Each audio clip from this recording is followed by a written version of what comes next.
Welcome to class oxide CUET। इस video में देखेंगे CBSE क्लास 12 हिस्ट्री चैप्टर 6 भक्ति सूफी ट्रेडिशंस MCQ पार्ट 7। तो जैसा कि मैंने बताया था कि इस चैप्टर से हम लोग अप्रॉक्स कितने क्वेश्चंस हम लोग देखने वाले हैं, तो मोर देन 150। प्रेजेंट में अप्रॉक्स 162 MCQ जो है टोटल है, 150 मैंने कवर कर लिया है। ये वीडियो शॉर्ट होगा क्योंकि यहाँ पे टोटल 12 से 13 MCQ जो है इस वीडियो में आएगी। स्टार्ट करते हैं। Who led the foundation of the Khalsa Panth. तो खालसा पंथ जो है इसकी फाउंडेशन सिखिज्म से जो सिख जो रिलीजन है इससे ये जुड़ा हुआ है, तो किन्होंने स्टार्ट किया? करेक्ट आंसर होगा गुरु गोविंद सिंह। गुरु गोविंद सिंह। अच्छा, ये जो खालसा पंथ है ना, इसकी एक और क्वेश्चन ये बन सकती है आपके एनसीईआरटी के अकॉर्डिंग कि खालसा पंथ जो है ना, तो इसका मीनिंग क्या है, मतलब क्या है इस वर्ड का? तो इसका मतलब है army of the pure. Army of the pure. Next MCQ. Now आपको करेक्ट बताना है। Biography of Mirabai have been reconstructed primarily from the bhajans attributed to her. तो मीराबाई की लाइफ के बारे में जो भी कुछ हमें पता है, जो भी बायोग्राफीज जो है, इसके कंपोजिशन में इसको कंस्ट्रक्ट किया गया है मेनली उन भजन्स के थ्रू जो कि मीराबाई को एट्रीब्यूटेड है। ठीक है, जो कि मीराबाई ने गाए थे, उनके थ्रू जो है मीराबाई के बारे में काफी कुछ हमें उसका पता चलता है। ठीक है, तो ये बिल्कुल करेक्ट बात है। Now Mirabai was a Rajput princess from Merta in Mewar. तो मेवाड़ से बिलोंग करती थी, राजपूत प्रिंसेस थी। यस, बिल्कुल ये करेक्ट स्टेटमेंट है। She recognise Krishna the avatar of Vishnu as her lover. तो यस, वो कृष्ण भक्ति में जो है वो हमेशा आप लोगों ने जरूर मीराबाई के दोहे वगैरह पढ़े होंगे, तो वहां पे आप देखोगे कि जो भगवान कृष्ण जो है उनकी वो काफी भक्त थी, आराधना पूजा जो है वो करती थी। यस, ये भी करेक्ट है। देखो, मीराबाई के बारे में कहा जाता है ना कि इनकी जो शादी जो है इनकी करा दी गई थी, बाद में उनकी बोल सकते हैं कि वो ससुराल में उनका कुछ प्रॉपर तरीके से हुआ चला नहीं, सही तरीके से चीजें नहीं हुई, तो वो उस प्लेस को छोड़ देंगी और फिर फाइनली वो जो है वो कृष्ण भक्ति में जो है एज अ सेंट बन जाएगी, है ना। तो सभी करेक्ट है। Option D, all are correct. Now next MCQ आप देख लो। According to some traditions, Mirabai preceptor was Raidas a metal worker. तो हम लोग कुछ ट्रेडिशंस के अकॉर्डिंग हमें ये पता चलता है कि मीराबाई के जो प्रिसेप्टर, प्रिसेप्टर मतलब गुरु, मीराबाई के जो गुरु थे वो कौन थे? रैदास। बिल्कुल ऐसा कुछ पता चलता है हमें। लेकिन हाँ, रैदास जो थे ना, ये मेटल वर्कर नहीं थे, ये क्या थे? ये लेदर वर्कर थे। ठीक है, लेदर वर्कर थे, मेटल वर्कर नहीं थे। तो देखो, मीराबाई एक प्रिंसेस थी, है ना, एक प्रिंसेस थी। और कहाँ रैदास जिनके बारे में बताया जा रहा है कि वो उनके गुरु थे, वो एक नॉर्मल से लेदर वर्कर थे, है ना। तो इससे क्या दिखाई देता है? इससे ये दिखाई देता है कि मीराबाई जो है एक तरह से बोला जाए तो कास्ट सिस्टम जो चलता था उस टाइम में, जो जिस तरह की सिचुएशन उस टाइम थी, उसको वो एक्सेप्ट नहीं करती थी, उसको वो उससे वो पड़ी थी, उससे ऊपर थी वो। अब तो ये स्टेटमेंट गलत हो जाएगा, आपको वैसे इनकरेक्ट ही बताना है।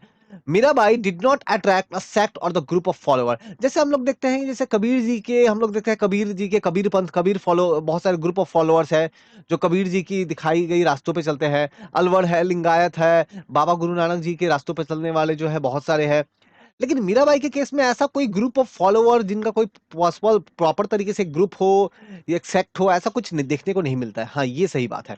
ठीक है, तो इनकरेक्ट कौन सा है? Only one, only one.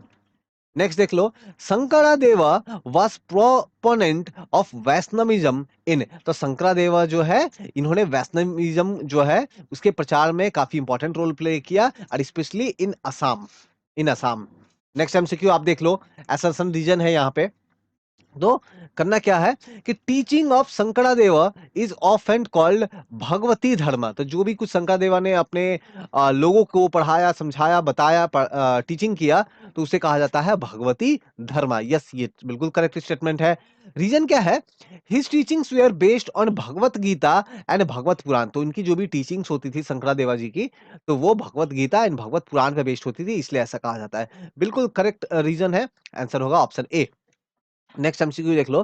शंकरादेवा emphasized on the need of नाम कीर्तन। तो शंकरादेवा जो है ये थोड़ा emphasize करेंगे, जोर लगाएंगे कि हमें जो है वो नाम कीर्तन जो है वो प्रैक्टिस करना चाहिए। बेसिकली भगवान का नाम जपना चाहिए, नाम लेना चाहिए, है ना।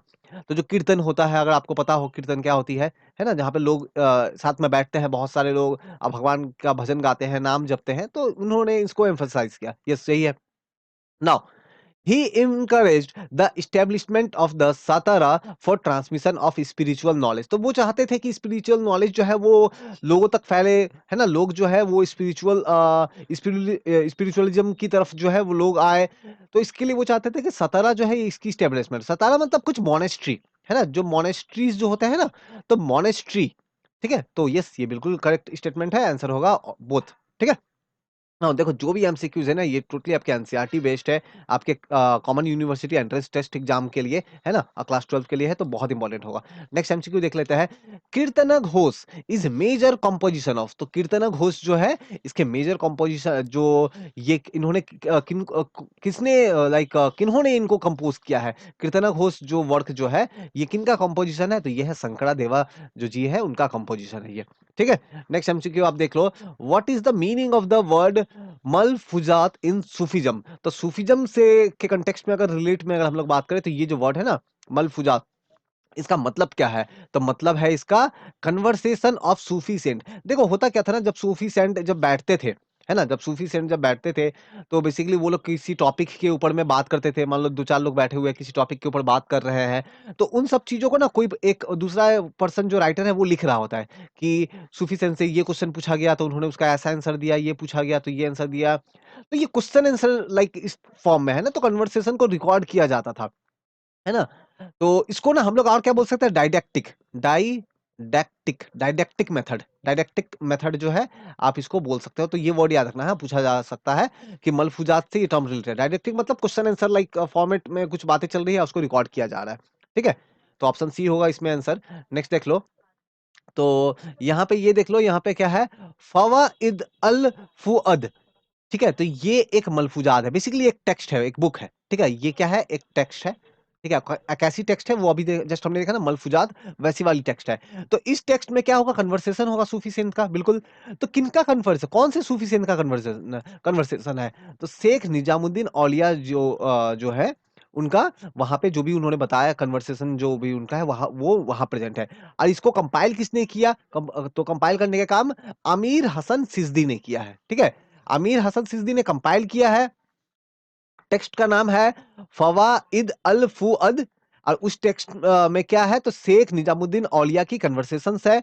और इसको इस तरह की जो बुक है ना इसको बोला जा रहा है क्या, मलफुजात। तो आपको ये याद रखना होगा, ठीक है। तो ये बिल्कुल सही स्टेटमेंट है। दहलवी अमीर हसन सिद्दी दहलवी वाज अरबिक पोएट, नहीं अरबिक नहीं, वो पर्शियन पोएट थे, ठीक है। तो वो एक पर्शियन पोएट थे, तो ये गलत हो जाएगी, इनकरेक्ट बताना था, ओनली टू। नेक्स्ट आप एमसीक्यू देख लो। नेक्स्ट एमसीक्यू क्या है, Maktubat is the moral story written by Sufi master. तो जो सूफी मास्टर्स जो होते थे ना वो बहुत बार क्या करते हैं ना, वो अपने जो एसोसिएट्स थे, उनके जो स्टूडेंट डिसिपल्स वगैरह थे ना उनके लिए लेटर लिखते थे, ठीक है, लेटर्स लिखते थे। उन लेटर्स को बोला जाता है क्या, मकतूबात, ठीक है। तो मोरल स्टोरी नहीं, लेटर होना चाहिए, ठीक है, लेटर होना चाहिए। तो पहली वाली तो गलत हो गई। और ये लिखा जाता था डिसिपल्स एंड एसोसिएट्स को, यस ये सही है। तो इनका कौन सा, ओनली वन। नेक्स्ट एमसीक्यू देख लो। मकतूबत ए इमाम रब्बानी, तो ये जो है ये भी एक टेक्स्ट है, ठीक है, ये भी एक टेक्स्ट है। क्या नाम है, मकतूबात ए इमाम रब्बानी। तो ये कौन से, तो ऑफ कोर्स इसमें ये क्या होगा, लेटर होगा, है ना। तो लेटर होगा जिसे किसी सूफी सेंट वगैरह ने लिखा होगा। तो किन्होंने लिखा, किनकी, ये किनसे रिलेट करता है, तो ये रिलेट करता है नक्शबंदी शेख अहमद सर हिंदी से, नक्शबंदी शेख अहमद सर हिंदी से, ठीक है, ऑप्शन बी। नेक्स्ट एमसीक्यू देख लो। इस एमसीक्यू में क्या है, तो tazkiras is biographical account of the saint. तो जो सूफी सेंट्स जो होते हैं, कौन से सेंट, सूफी सेंट, है ना, सूफी सेंट। तो सूफी सेंट की जो बायोग्राफी वगैरह जो भी है, जो भी लिखी गई है अलग अलग लोगों के थ्रू, तो उसको क्या बोला जा रहा है, तजकिरास, यस ये सही स्टेटमेंट है। सियारुल औलिया ऑफ मीर, तो सियारुल औलिया, ठीक है, ये जो है ये एक बायोग्राफी है, किसकी बायोग्राफी है, तो मीर खुवुड करमानी, ठीक है। ये मीर खुवुड करमानी जो है इनकी बायोग्राफी है। और ये फर्स्ट तज़किरा है, फर्स्ट तज़किरा है जो कि वर्ल्ड में लिखा गया था, नहीं वर्ल्ड बोलना गलत होगा, फर्स्ट तज़किरा है जो कि इंडिया में लिखा गया था, ठीक है। दैट्स व्हाई ये गलत हो जाएगी। तो आप यहाँ पे देखो तो करेक्ट कौन सा है, only one, only one correct है।